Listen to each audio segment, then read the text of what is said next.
안녕하세요. Good evening. 저는 평양에서 외교관을 하다가 한국으로 망명을 왔었습니다. 그리고 북한 외교부에서 제가 14년 동안 외교관으로 지냈고 운이 좋게도 김일성 주석의 프랑스 통역관을 약 3년간 지냈습니다. 그리고 말 한마디 잘못하는 바람에 제가 반동으로 몰려서 국가안전보위부에 쫓겨서 급히 인지를 탈출을 해서 여러 나라를 거쳐서 대한민국에 도착을 했습니다. 그리고 27년 동안 계속해서 북한 연구를 하고 있습니다. 제가 너무 구체적인 표현들을 쓰면 이해하기가 좀 어려울 것 같아서 제가 될수록이면 쉬운 말로 이야기를 하도록 하겠습니다. 먼저 제가 북한 정치 체제에 대한 말씀을 먼저 드리겠습니다. 그 북한 정치 체제의 가장 큰 특징이라고 할 수 있는 것은 공포 정치라고 할 수가 있습니다. 바로 여기서 한 50km 남짓 올라가면 거기서부터 북한이 시작되는데 한 민족이라고 같은 민족이라고 하지만 완전히 다른 삶, 다른 생활을 하고 있는 2,500만이 사람들이 살고 있습니다. 그런데 그 사람들이 왜 말 한마디를 못하고 70년 동안 3명의 지도자를 거치면서 북한 체제에 순응하면서 살아올 수 있는 그 비결은 과연 무엇일까요? 가장 중요한 것은 저는 내재되어 있는 공포심이라고 생각을 하고 있습니다.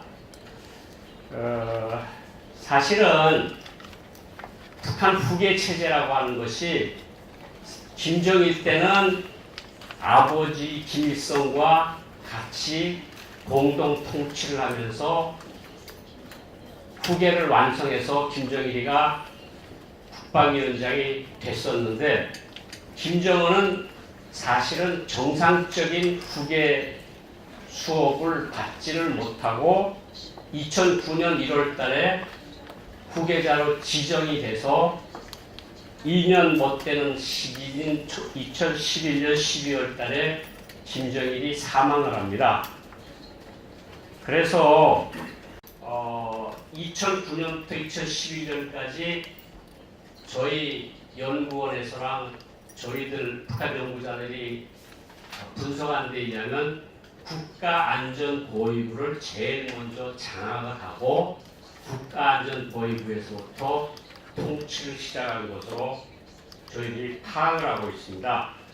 아버지 김정일은 당에서 조직지도부라는 부서와 선전선동부라는 부서 2개를 장악을 하면서 결국은 노동당부터 먼저 손에 쥐고 외교, 군사, 고위안전 이런 분야로 넓혀간 반면 김정은은 국가안전보위부를 먼저 장악을 하고 군부를 장악을 하고 노동당을 장악하는 아버지하고는 반대의 순서로 권력을 장악을 합니다. 그래서 여러분 상상을 해보십시오. 이제 28살이라는 젊은이가 정권을 잡았는데 알고 있는 사람이라고 하는 사람은 지금 당 국제부위원장을 하는 이수용 부위원장 그리고 지금 미국 폼페이오 장관하고 만나고 있는 김영철 당 부위원장 몇 명밖에 아는 사람이 없었습니다. 그리고 그를 둘러싸고 있는 간부들은 김일성 때부터 김씨 패밀리를 위해서 일해온 사람들. 그러니까 아주 노련하고 아주 세련되고 아주 그렇지만 어쨌든 잘 움직이지도 않고 젊은 사람을 약간 비웃는 듯한 그런 체제 하에서 권력을 쥐었는데 저희들이 알고 있는 바에 의하면 김정은은 처음에 2012년 1월 달부터 권력을 행사를 시작을 하는데 권력에서 보고서가 당정군에서 리포트가 올라오는데 그 리포트에 대한 견해가 없어서 그거를 처형을 당한 장성택 당시 국방위원회 부위원장에게 이 문서를 보이고 그의 의견을 받아서 나한테 가져오라. 그래서 2012년 한 해 동안 김정은한테 올라가는 모든 보고서가 장성택 국방위원회 부위원장을 통해서 보고가 됩니다. 그러니까 사람들이 당정군 엘리트들이 김정은은 약간 호수아비고 장성택이 식권자라는 인식을 합니다. 여기 정치적 환경이고요.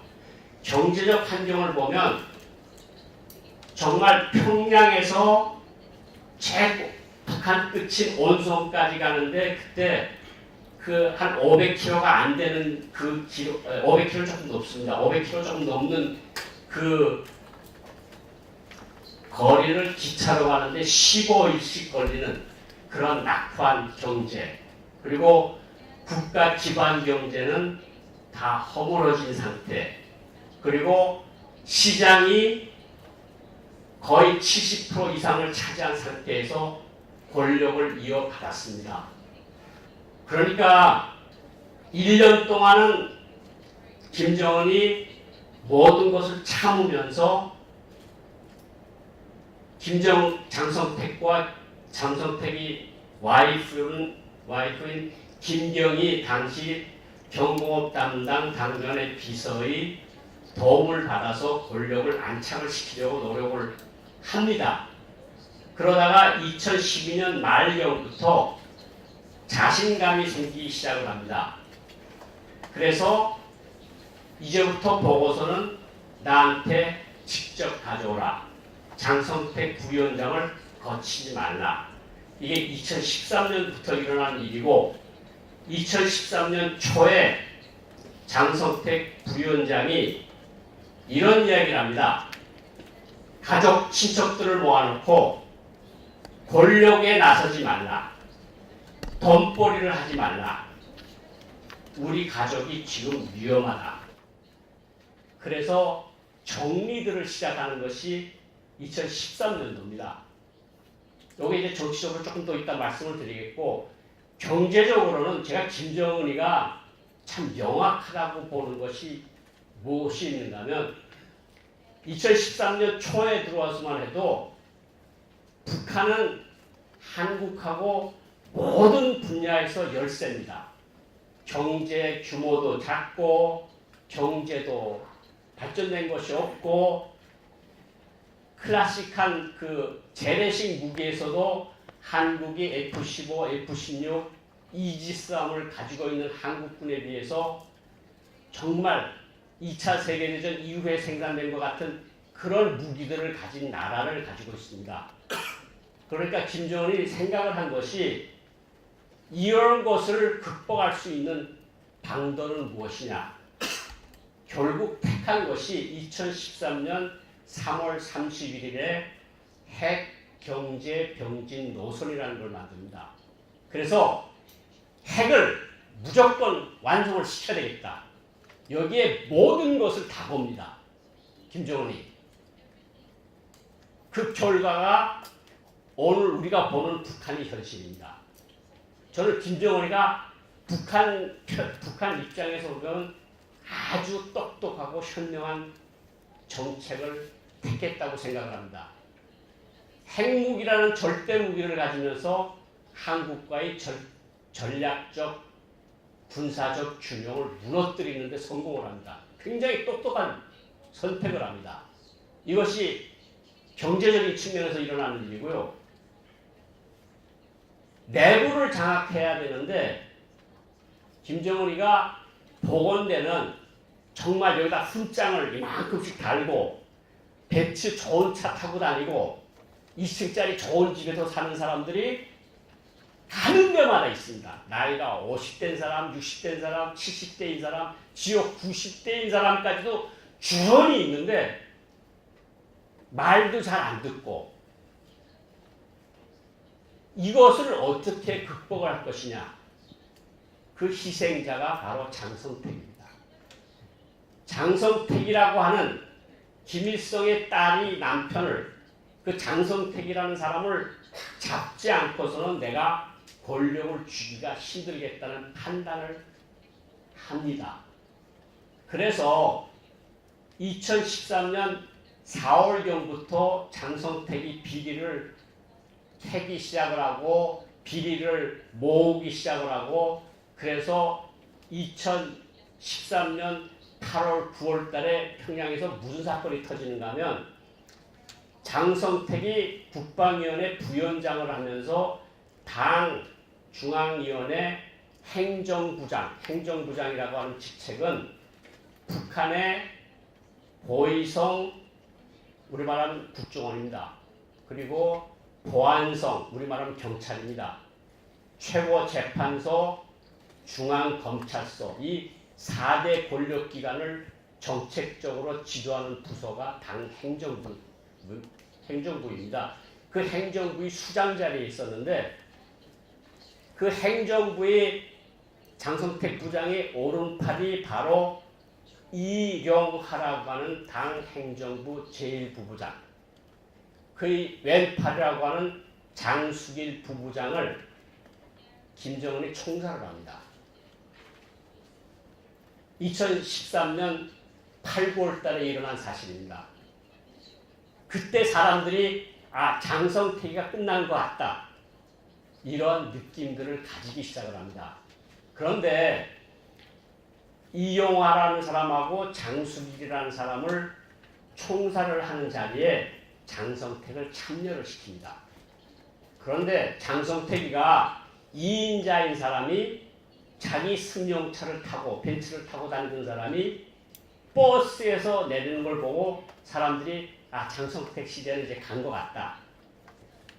당정군 간부 한 200명을 앉혀놓은 자리에서 이용화 행정부 제1부부장과 장수길 행정부 부부장을 고사기관총으로 처형을 합니다. 그 장면을 보고 의자에 앉아있던 장성택이 자리에서 굴러 떨어져서 넘어졌다고 충격을 받아서. 그런데 바로 그때부터 3개월이 지난 뒤에 2013년 12월 12일 날 장성택이 국가안전보위부 특별군사재판에 회부가 됩니다. 여러분들이 다 보셨던 장성택이 목을 누르고 경찰이 끌고 가던 모습이 노동신문에 실립니다. 거기서 장성택이한테 뒤집어 씌운 죄는 많습니다. 나라의 귀한 석탄을 이웃나라, 중국을 말하는 건데 그냥 표현은 이웃나라의 싼 값으로 판 죄, 그리고 식당에 가서 저녁에 술을 마시면서 여자들하고 논 죄, 그 다음에 내가 총리를 하겠다고 총리자를 넘보면서 그랬던 죄, 죄목들이 굉장히 많습니다. 그리고 장성택이를 죽인 것을 본 사람은 한 명도 없다면, 제가 프랑스 파리에 가니까 전문가들이라는 분들이 저보고 장성택이를 며칠 동안 굶주리게 한 개들이 뜯어먹게 해서 죽였다는 게 사실이냐 이렇게 물어보는 전문가들도 있었는데 실제로 장성택을 죽인 사람을 본 사람은 없다고 합니다. 그런데 국가안전보위부 특별 판결문 제일 마지막에 반당, 당을 반대하고 반당, 혁명을 반대하는 반당 반혁명 종파분자 장성택은 사형을 언도받았으며 사형은 즉시에 집행되었다. 이게 북한 노동신문에 나온 글입니다. 이게 무슨 효과를 가져오는가면요. 북한 당정군 간부들이 일시에 풀어준 평양이라고 표현할 정도로 얼어붙습니다. 김일성이 딸이 살아있는데 그 남편을 총살했다고 노동신문에서 이야기하니 당정군 간부들, 여기 훈장 많이 달고 좋은 음식 먹으면서 벤츠 타고 다니던 사람들이 깜짝 놀랍니다. 장성택이도 죽이는 판에 우리 같은 사람은 얼마나 쉽게 죽이겠느냐. 이게 북한 정치 역사에서 조선민주주의인민공화국이 생겨서 저는 장성택 처형 전의 조선과 장성택 처형 이후에 북한이 다르다고 생각을 합니다. 이제까지 김일성, 김정일 때도 사람들 안 보이는 데서 간부들을 죽인 적은 있지만 이렇게 높은 사람을, 김일성의 가게를 죽인 사람은 없었습니다. 그러니까 그때부터 북한 간부들이 땅에 납작 엎드렸습니다. 이게 유일 지배 체제를 세우는데 가장 중요한 역할을 한 것이 장성택 처형입니다. 자, 처형 소리가 나오니까 한 가지 더 말씀을 드리겠는데 2015년 4월 달에 현영철이라고 하는 인민무력부장, 여기 말하면 한국 국방상과 같은 사람이 러시아의 세미나에 참가를 갔다가 돌아옵니다. 세미나에 갔었는데 세미나에서 발제를 북한군의 위력에 대한 발표를 합니다. 조선인민군은 최첨단 무기로 무장된 세계 최강군의 군대이다. 우리는 미국과 싸워서도 능히 이길 수 있다. 이런 주제로 발제를 합니다. 그리고 세미나가 끝난 다음에 소련군 최고의 간부들을 만납니다. 최고의 간부들을 만나서 무슨 얘기를 하느냐면 방공 레이더하고 전투기하고 방공 미사일을 달라고 요청을 합니다. 물론 소련에서 러시아에서 그것을 거부를 합니다. 근데 지금 평양에서 들려온 소식에 의하면 소련군 고위 장성이 현영철의 부탁을 들으면서 당신네가 온갖 최고의 무기로, 현대적인 무기로 다 무장을 했다는데 그 무기를 우리한테 달라. 우리 러시아군도 소련군하고 싸워서 이길 자신이 없다. 당신네는 이길 자신이 있다는 군대가 왜 우리한테 무기를 달라 그러냐. 그렇게 이야기를 했고 평양에 돌아와서 김정은을 만나서 결국은 갔던 일이 잘 되지 않았습니다.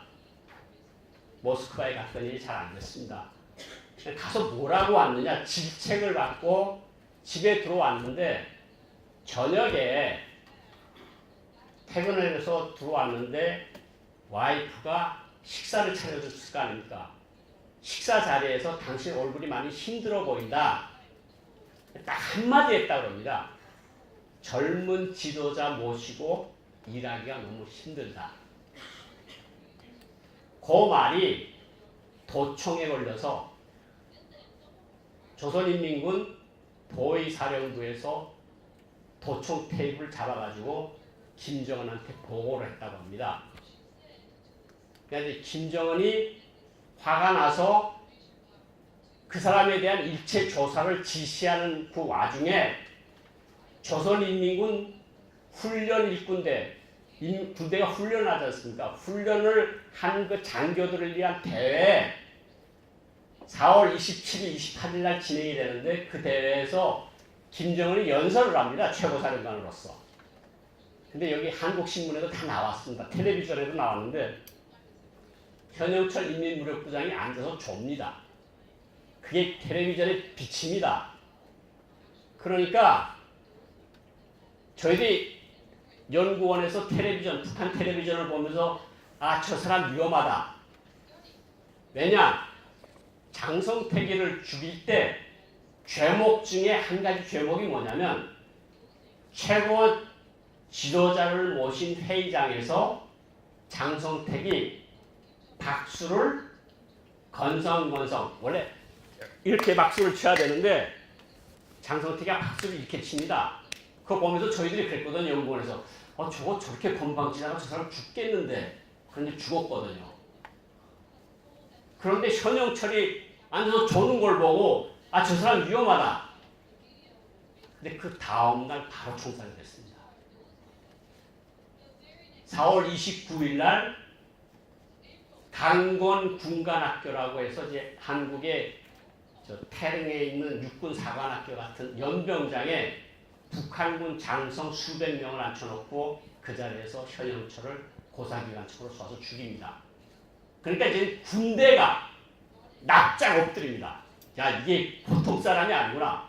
별 4개 단 사람까지 저렇게 죽이는 거 보니까 우리 같으면 이게 북한 당정군 엘리트 속에 전파가 되면서 제가 한 가지 약간 웃지 못할 이런 이야기를 하나 하겠는데 그 2013, 14, 15, 16, 5간에 북한에서 무슨 말이 돌았는가 하면 북한 당정군 간부들이 아침밥을 제대로 한국식으로 먹고 다닌다.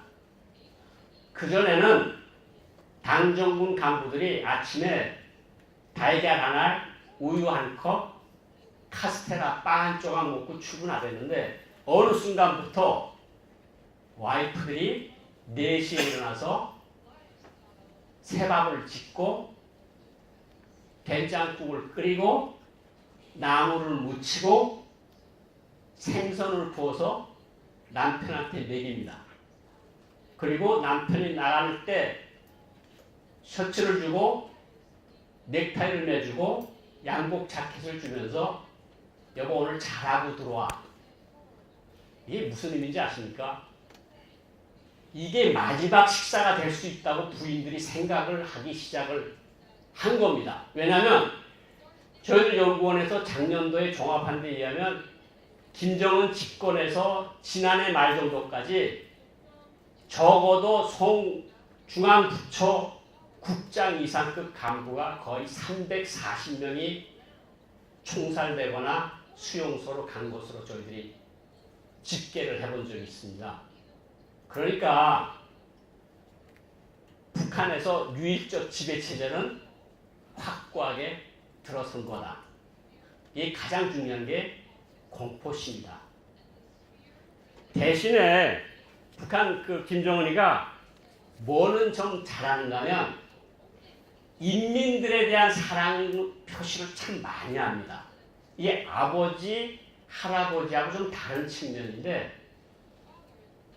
내가 일을 제대로 못해서 인민들이 아직 배를 골습니다. 제가 잘못했습니다. 이런 정도의 말을 10년 사이에서 합니다. 저는 그 말 듣고 깜짝 놀랐습니다. 정말. 북한에서 이런 적이 없었거든요. 그리고 스키장도 만들고, 물론 스키장을 만든 건 북한 사람을 위한 건 아니겠지만 스키장, 물놀이장, 아파트 이런 것들을 많이 만지기 시작하면서 이걸 인민에 대한 사랑으로 이야기를 합니다. 그래서 제가 한 가지 사실만 말씀을 드리면요. 여러분 태영호 공사 아시죠? 저 한 외교부 한 7년 후배인데 평양에 만수대 언덕이라고 김일성 큰 동상이 있는 그 밑에가 만수대 지구 아파트라 그러는데 그걸 김정은이가 들어와서 새로 쳤습니다. 40층짜리 50층짜리 집들이 있는데 태호공사가 공사로 나가기 전에 외무성 부국장을 했는데 외무성 한 사무관이 자기한테 7시쯤에 와서 저 퇴근 좀 하게 해주십시오. 미쳤나? 부국장, 국장, 부상들이 다 앉아서 일을 하고 있는데 조그만 사람이 7시, 8시 퇴근하겠다는 말이 되냐? 잘못했습니다. 한 일주일 뒤에 그 젊은 직원이 부국장이 저희 집에 가서 오늘 저녁에 술 한잔 하시죠. 오케이, 콜. 갔는데 만수대 아파트에 앞에는 만수대 아파트 겉에는 전기불들이 번쩍번쩍합니다. 여러분들이 평양에 다닐 때 외국인이 다닐 때 보는 바로 그 번쩍번쩍하는 아파트인데 뒤로 돌아갔는데 사람이 한 400명 정도가 줄을 서 있습니다. 이거 뭐냐? 엘리베이터 타기 위한 줄입니다. 엘리베이터 왜 이렇게 사람이 많으냐? 그게 아침에는 6시부터 7시까지 1시간, 저녁에는 7시부터 8시까지 1시간 동안만 엘리베이터가 움직입니다. 그러면 40층에 사는 사람들은 아파트 올라가는데 30분, 1시간씩 걸린다고 하니 그래서 자기 엘리베이터 타고 올라가서 식사를 한 다음에 그 친구한테, 젊은 친구한테 그 다음 날부터는 너는 그냥 7시에 퇴근해라. 그래서 퇴근을 시켰다고 합니다. 이게 지금 바깥에 보여지는 평양하고 속이 평양하고 다르다는 것을 제가 말씀을 드리고 싶고요. 사실은 김정은이가 잘못한 것만 있느냐? 그건 아닙니다. 아버지 김정일 때는 경제가 너무 나쁘니까 여러분들 아시는 분들은 아시겠지만 노동당 우선 정책을 버리고 군 우선 정책인 선군 정치를 합니다. 그래서 군이 비대해집니다.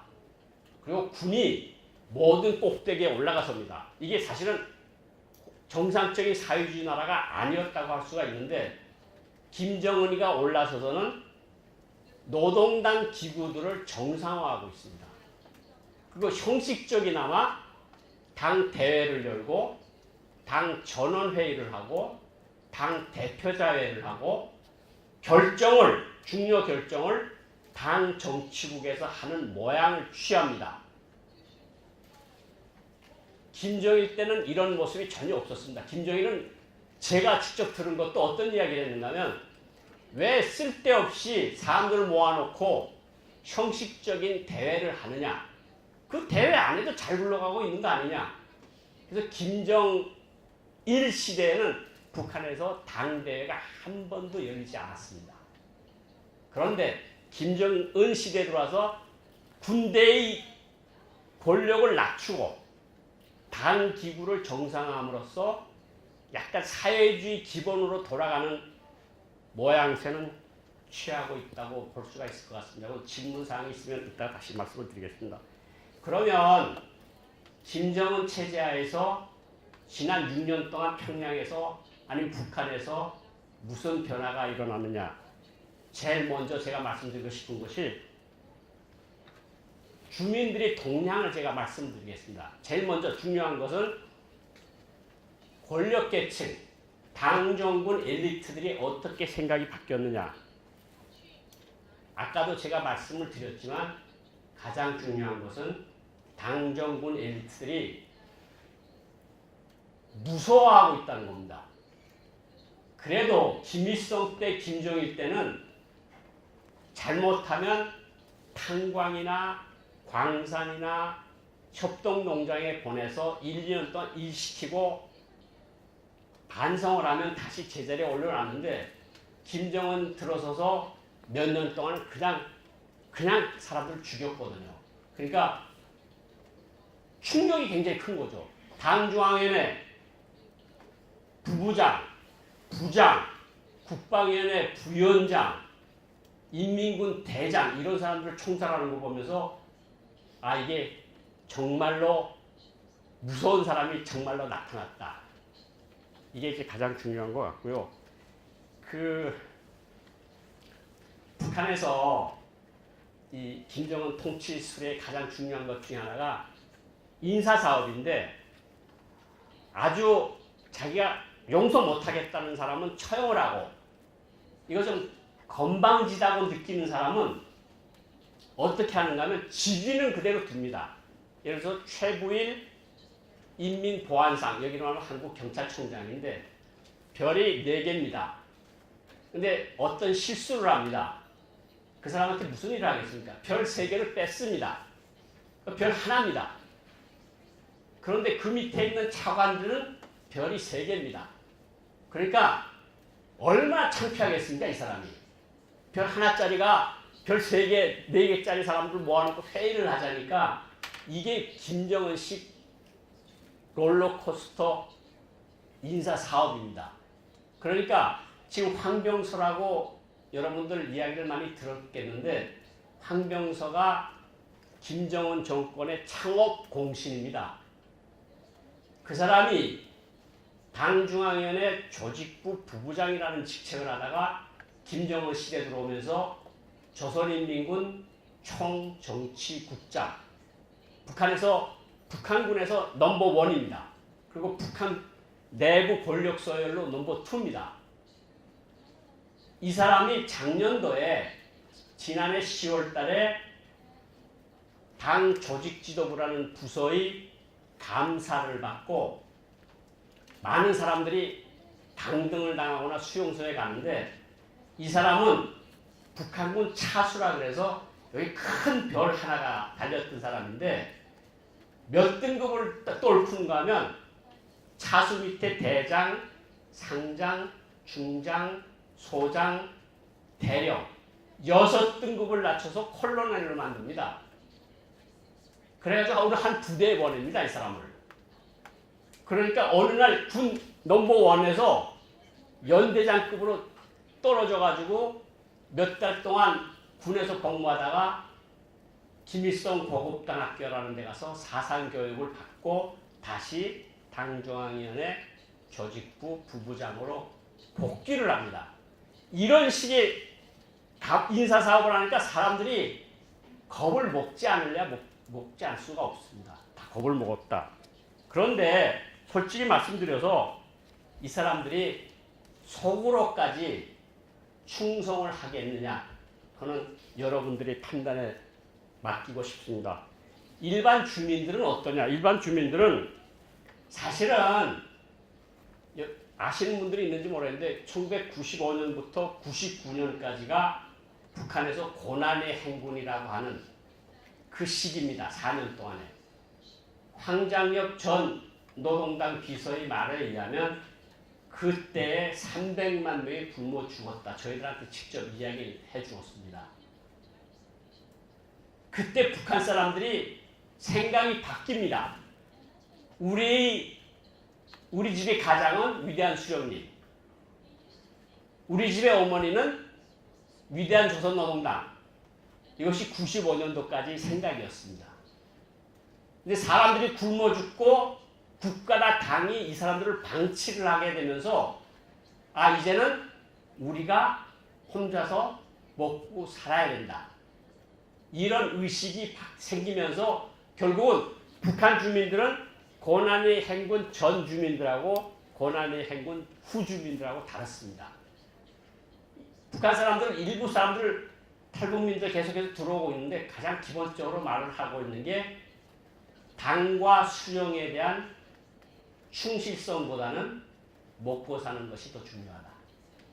그러니까 북한에 이게 통용이 가능할지 모르겠는데 2개의 당이 있다. 조선노동당 여러분들 다 아실 겁니다. 그리고 조선장마당. 한국말로 당이 다 끝나는 게 당자로 끝납니다. 근데 내용은 다릅니다. 장마당이라는 게 마켓이라는 뜻입니다. 근데 조선노동당은 사람들이 교육을 하고 일을 잘못하면 추궁을 하고 욕을 하는데 장마당에 가면 먹여줍니다. 그러니까 장마당이 조선노동당보다 훨씬 좋다. 이게 이제 북한 주민들의 일반적인 생각이라고 할 수 있을 것 같고요. 북한에 지금 여러 가지 변화들이 일어나고 있는 중에서 가장 큰 변화가 시장, 장마당의 확대입니다. 지금 북한의 장마당이 이게 세는 장마당을 그 숫자를 세는 그 규정에 따라 좀 다르긴 한데 조그만 장마당까지 계산을 하면 한 580개, 큰 장마당이라고 하는 만 계산을 하면 430개의 장마당이 있습니다. 북한 주민의 70에서 80%가 이 장마당에 의해서 먹고 삽니다. 제가 한 가지 실례일까요?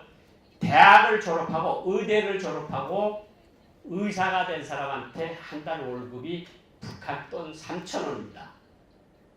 3,000원이면 이걸 공식 환율로 하면 150원이 1달러니까 20달러입니다. 한국 돈으로 22,000원. 그런데 북한은 공식 환율로 적용되는 나라가 아니고 블랙마켓 가격으로 형성되는데 블랙마켓에서 1불이 북한 돈 8,000원입니다. 그러면 의사 한 달 월급이 50센트가 채 안 된다는 소리예요. 한국 돈으로 500~600원 한다는 소리입니다. 500~600원 가지고 어떻게 먹고 삽니까? 생수 한 병이 1,500원. 북한 돈. 그리고 장마당에서 앉아서 먹는 옥수수 한 그릇이 3,000원입니다. 그러면 한 달 월급을 타서 옥수수 한 명이 옥수수 한 국수 한 그릇을 먹으면 월급이 없어지는데 그럼 어떻게 사느냐? 제가 그걸 설명을 드리겠습니다. 북한에서 현재 당정군 간부들이 권력자들이 여자들이 거의 장마당에 가 있습니다.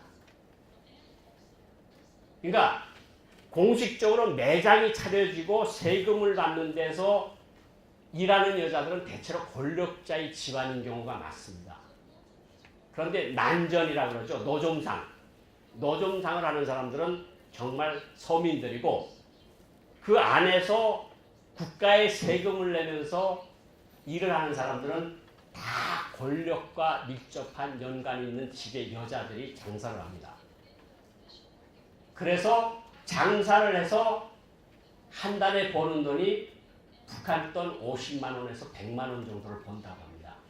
그러니까 새로운 장마당 세력이 성장을 하고 있습니다.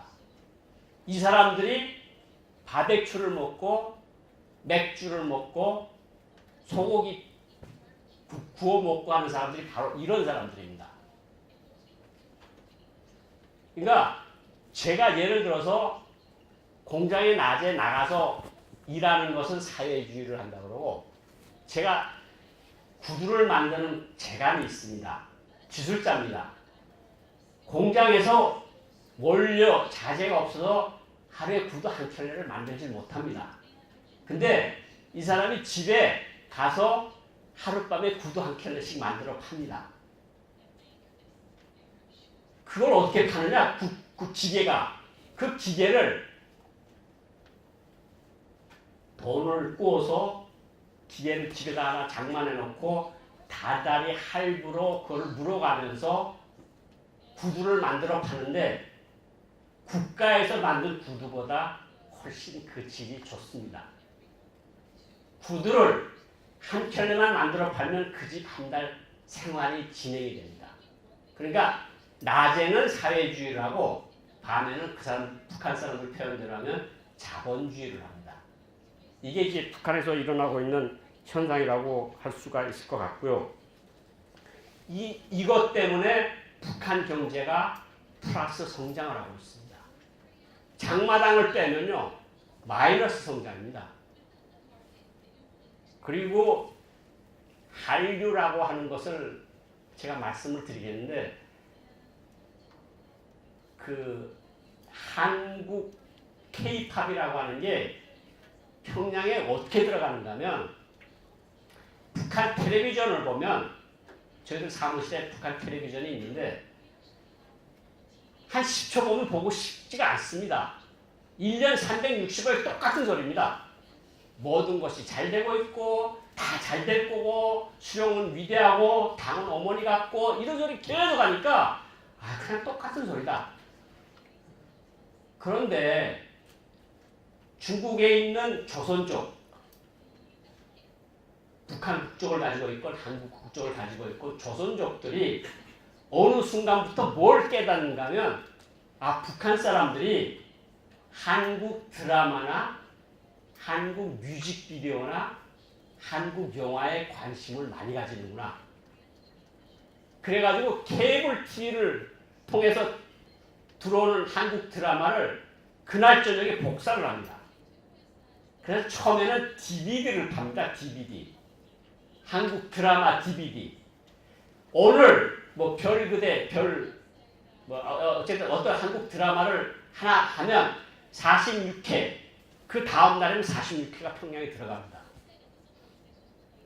근데 그것이 점점 발전하면서 그 큰 것이 가지고 다니기가 불편하고 자꾸 보의원, 보안원, 경찰한테 자꾸 검색에 걸리니까 USB로 바뀝니다.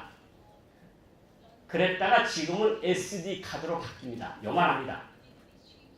요걸 보다가 걸리면 태영호공사가 이야기한 것처럼 콧구멍에다 넣으면 됩니다.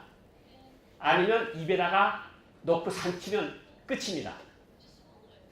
그 전에 USB를 사용할 때까지는 어떤 일이 벌어지는가 하면 비사회주의를, 그러니까 사회주의적이 아닌 것이 비사회주의라고 그러는데 비사회주의 TF팀이 거의 저녁마다 집집을 돕니다.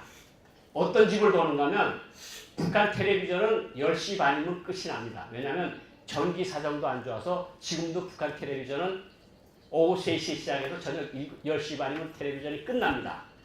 근데 텔레비전이 끝나는데도 그 집에서 불빛이 나와요. 그러면 요 집은 뭔가 본다. 그러면 가서 문을 두들깁니다. 들어가서 뭘 보았습니까? 그전에는 그 DVD 플레이어 하나를 가지고 봤는데 너무 많이 자꾸 걸리니 탈로가 나니까 똑같은 DVD 플레이어 중국산을 2개를 돌립니다. 하나는 혁명 영화를 돌리고 여기는 김일성이가 나오는 혁명 영화입니다. 여기는 남조선 드라마가 돌아갑니다. 보의원이 딱 들어와서 뭘 봤습니까? 보십시오. 만져보면 따뜻하거든요. 틀어보면 김일성 만세 드라마가 나오면 이게 충성스러운 동물들이다. 그럼 나가는 거죠. 근데 사실은 2개를 동시에 돌리는데 딱딱 문을 두들기면 한국 드라마는 뜯어가지고 이불 속에다 잡아놓고 SD 카드는 코에다 넣는 거죠. 이렇게. 그전에는 DVD를 볼 때는 너무 급할 때는 창문을 열고 바깥에다 집어 던졌는데 보위원들도 이제는 보안원들도 아니까 아파트 밑에 프라시 들고 다 뒤지는 거죠. DVD가 날라 떨어진 것이 없는지. 그 다음에는 USB는 적어도 이만큼 크잖아요. 잡기가 쉬운데 SD 카드는 집어 던져도 요만한 게 잘 보이지도 않거든요. 지금 우리 그 국가안보전략연구원에도 북한 엘리트 탈북자들이 적지 않은 수가 와 있고 제가 만나는 새로운 탈북민들을 만나면 한국 드라마에 대해서 저보다 더 잘합니다. 저는 드라마 잘 안 보는데 하도 막 뭐 며느리가 시어머니 때리고 뭐 이런 거 아주 그런 거 막장 드라마가 돼서 잘 안 보는데 북한 사람들한테 그게 아주 굉장히 신기한 거죠. 어떻게 며느리가 시엄마를 때려? 이거 뭐 그런 한국 드라마의 역동성에 감동이 돼가지고 평양에서 있다가 중국의 일 때문에 공적인 일 때문에 나오는 사람, 친척 방문을 위해서 나오는 사람들이 제일 먼저 하는 일이 뭔 줄 압니까? 자기가 보고 싶었던 드라마를 구해가지고 그걸 일주일 내내 다 보고 들어가는 거죠. 이 드라마는 이렇게 끝났다. 뭐 어떤 탤런트가 어떤 탤런트하고 어떻게 결합이 됐다. 이거를 탈북민들이 저한테 와서 이야기를 해줘요. 한국 드라마 이런 내용 재미있게 봤냐? 나 드라마 안 본다.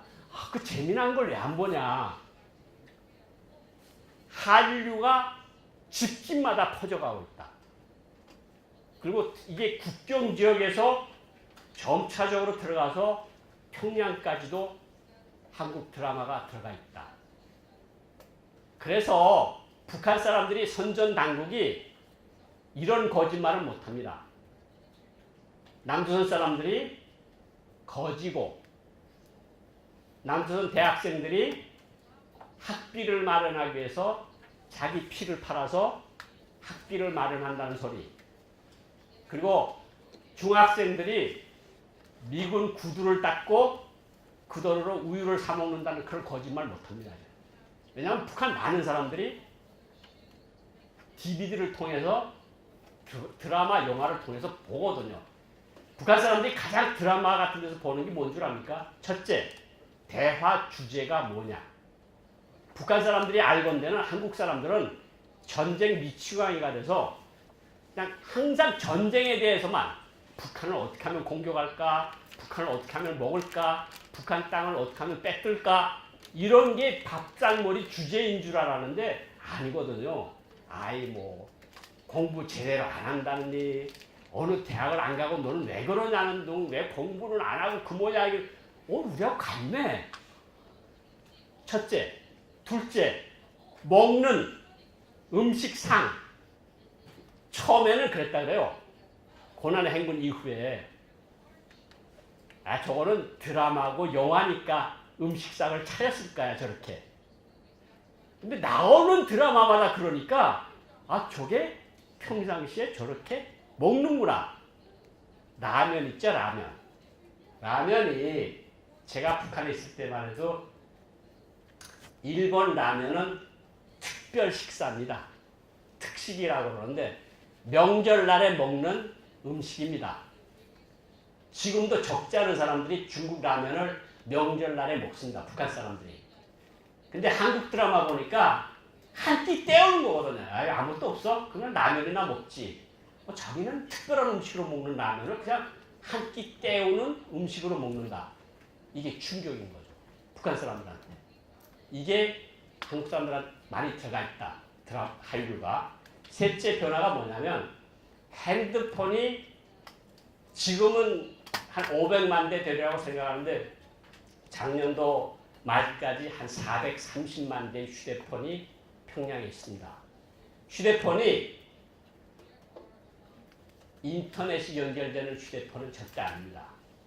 그런데 문자, 메시지하고 통화는 됩니다.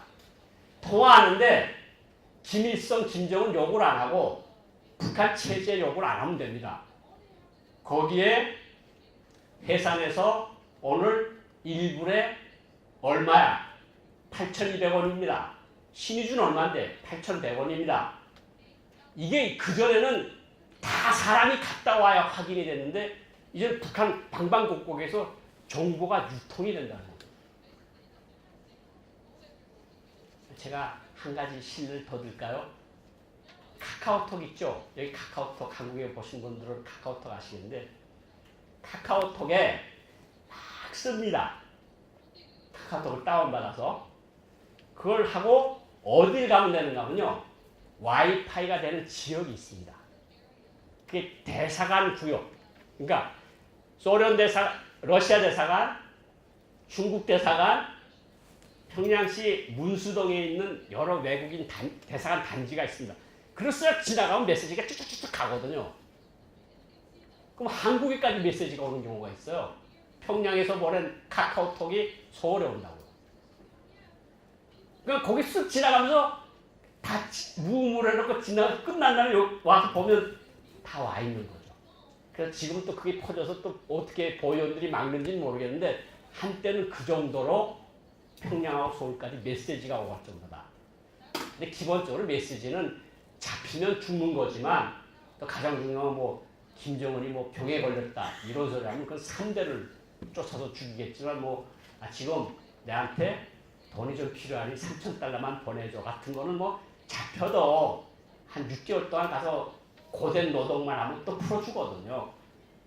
그러니까 그런 것들이 왔다 갔다 한다고. 한국에 와 있는 탈북민들하고 친척들한테 나 3,000달러 보내줘. 이런 것들 오케이 누구한테 보낼게. 그런 말들이 오고 있으므로 휴대폰이 많이 퍼져 있다. 그러니까 이것이 결국은 북한 체제를 변화시키는 동력으로 사용될 수 있다고 말씀을 드릴 수 있겠고요. 제가 전망에 대해서 말씀을 좀 드리겠는데 아마 여러분 4월 27일 날 판문점 선언을 할 때 김정은이 판문각에서 이렇게 걸어 내려오는 모습 기억이 나실 겁니다. 8명이 V자형으로 경호원들이 쭉 쏟아 내려오는데 그냥 많은 분들이 그냥 지나쳤는데 김정은이 뭐라고 이야기하는가 하면 비켜! 그럽니다. 비켜. 그러니까 8명이 쫙 흩어지고 김정은이 내려오거든요. 야, 저 친구 정말 우상하 대단하다. 저게 점점 더 심해지고 있다. 그 뒤에 김영남이고 뭐고 높은 사람을 다 오는데 그 사람들 다 그냥 그 있는 자리에서 반말입니다. 비켜! 그냥 8명이 쫙 비킵니다. 그거 보고 참 아직도 북한이 갈 길이 참 멀다. 그런 생각을 했는데 어쨌든 이런 공포 정치는 앞으로 계속될 것 같다. 그리고 시장화는 막을 수 없는 추세다. 북한이 지금 시장을 닫으면 폭동이 일어납니다. 시장을 닫을 수가 없습니다. 이것이 이제 계속 시장화가 된다는 말씀을 드리고 싶고, 그리고 최근에 여러분들 목도하다시피 이제 한반도 정세가 많이 변하고 있는데 가장 기본적으로 저는 북한이 비핵화에 저는 개인적으로는 회의적입니다. 강석주라는 사람이 저희 상관이었는데 외무성에 있을 때 제가 과장할 때 제일 부상을 했던 강석주 내각 부총리까지 하다 죽었는데 그 사람이 모스크바를 갔다 오다가 외국 기자들과 공항에서 쉐레모치고 공항에서 무슨 이야기를 했는가 하면 우리가 미국에서 달러 몇천억 달러를 벌겠다고 풀뿌리를 씹어 먹으면서 핵무기를 만들 줄 아느냐 이런 이야기를 합니다. 70년 동안 핵무기를 만들려고 하는 건 50년대 후반이니까 50년대, 60년대, 70년대, 80년대, 90년대 한 60년 동안을 만들어 오려고 했던 그 핵무기를 쉽게 내려놓지는 못할 것이다. 그렇지만 한 가지 희망을 가지는 분은 트럼프 대통령 만나서 김정은이가 무슨 이야기를 했냐면 이거 조금 좀 통역하기가 좀 어려울 것 같은데 그릇된 편견과 잘못된 인식이 때로는 우리 발목을 잡았다. 나는 그렇게 하지 않겠다. 이게 뭐냐면 김일성과 김정일을 비판한 겁니다. 김일성과 김정일이 미국에 대해서 그릇된 편견을 가지고 있었다는 소리 아닙니까? 그래서 아마 트럼프 대통령이 나 김정은 믿는다고 계속해서 이야기를 하는 것 같아요. 트럼프 대통령 만나서 5초면 안다면서 이렇게 상대방이 뭘 생각하는지. 그래서 아마 트럼프 대통령이 그렇게 자신만만해 하는 것 같은데 그래도 앞으로 갈 길은 멀다. 그리고 북한이 그렇게 녹록한 사람들이 아니다. 왜냐하면 북한 김정은은 업무 파딸 같아요. 제가 왜 이런 말을 하냐면 만나는 사람마다 김정은이가 주장하는 북핵 문제의 단계적, 동시적 해결 방법을 다 지지합니다. 러시아 라르로프가 외무상이 그랬고 시진핑 주석이 그랬고 트럼프 대통령 빅뱅 아주 한꺼번에 모든 것을 해결할 것처럼 굴던 사람이 시간이 걸린다. 천천히 하겠다. 야, 김정은 참 대단하다. 업무 파딸이다 저 사람은. 만나는 사람마다 왜 저렇게 다른 뭐 할까? 이런 생각을 할 정도인데 그래도 어쨌든 김정은으로서도 아마 무한정 자기 아버지가 했던 것처럼 시간을 끌 수는 없다는 것도 알고 있으리라고 생각을 합니다. 저 트럼프가 10월 정도까지도 북한이 계속 질질 끈다고 생각을 하면 아마 다시 강경책으로 돌아설 가능성이 높고 이것을 김정은이도 아는 만큼 회담 동력을 살려나가기 위해서는 계속해서 미국에 조금씩 주기를 반복을 할 거다. 그래서 트럼프 대통령이 돌아서지 못하게 하는 상황 관리를 하는데 결국은 저는 그런 생각이 들어요. 트럼프 대통령 재선해봤자 2024년 안에요. 재선 못하면 2020년에 끝나는 거고. 김정은은 앞으로 젊었으니까 한 40년 할 수 있는 사람 아닙니까? 누가 이길 것 같습니까 여기서? 그래서 북핵 문제가 그렇게 쉬운 문제가 아니라고 생각을 하고 미국 관계도 결국은 마찬가지입니다. 지금 폼페이오 장관도 뭐 갔다 와서 사실은 평양 갔다 왔는데 6일날 7일날 갔다 와서 좋게 평가를 했습니다. 근데 북한 외무성 성명은 정반대입니다. 강도 같은 갱스터 라이크 같은 그런 표현을 쓰면서 미국을 비판을 했거든요. 그리고 김정은이가 만나주지도 않았어요. 폼페이오를.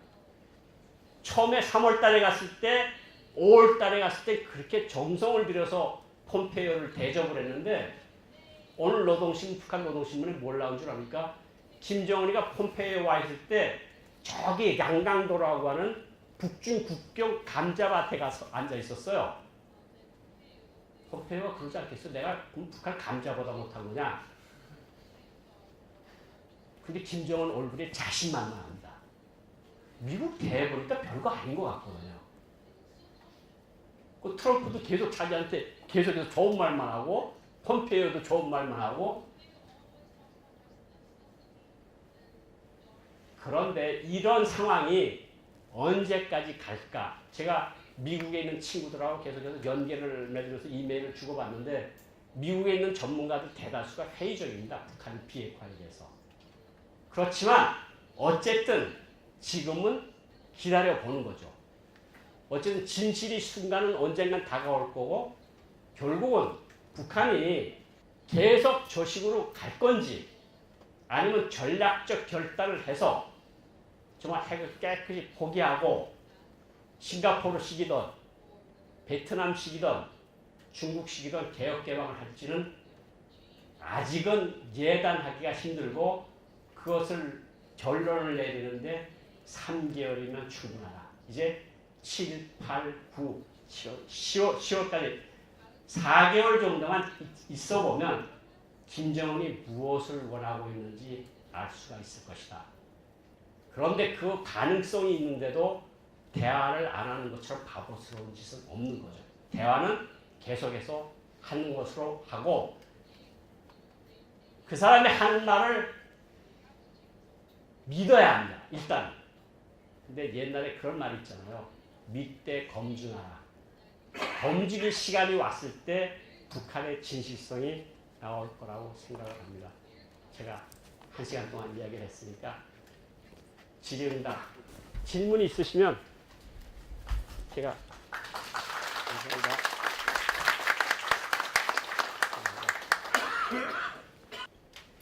모자 쓴 분.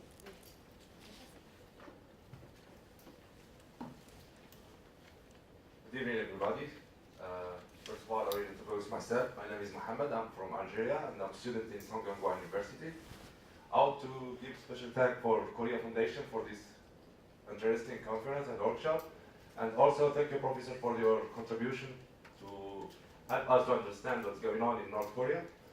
So my question is, if everyone was following the last summit last April, which took place in last April, about the summit between the North Korean.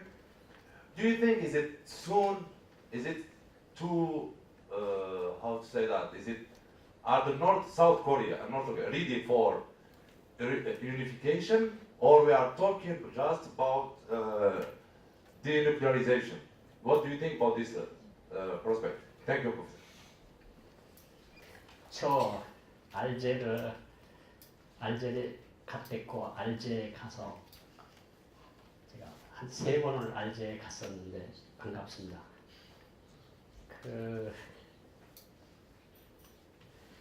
참 굉장히 어려운 질문을 주셨는데 아직 통일할 준비가 되어 있지 않다고 생각을 합니다. 왜냐하면 북한이 추구하는 정치 체제하고 한국이 추구하는 정치 체제하고는 너무 큰 차이가 납니다. 제일 좋기는 북한이 비핵화를 하고 개혁 개방을 하고 집단 지도 체제가 들어서고 자본주의 시장 경제로 들어서서 통일을 하는 거. 그건 정말 완전 환상적이죠, 거의. 그건 뭐 지금 한국 일부 젊은이들이 생각하는 아주 그러한 그림인데, 저는 김정은이 그 싱가포르 정상회담을 하고 돌아갈 때 평양에 차이나 에어 비행기가 평양 상공에 떠서 이제 이륙을 하는 모습을 보면서 비행장에 나와 있던 한 10,000명이 되는 군중들이 거의 다 웁니다. 왜 울겠습니까? 어떤 분들은 저거 다 시켜서 운다 그러는데 그렇지 않습니다. 마음속으로 우러나오는 눈물입니다. 왜냐? 53년도에 정전이 돼서 미국 때문에 그렇게 못 살고 그렇게 고생을 했고, 그리고 김일성 주석도 김정일 국방위원장도 미국 대통령을 그렇게 만나고 싶어 했는데 못 만났습니다. 그런데 그 손주가 트럼프 대통령을 만나서 핵 전략 국가로서 동등하게 회담을 하고 오는 모습에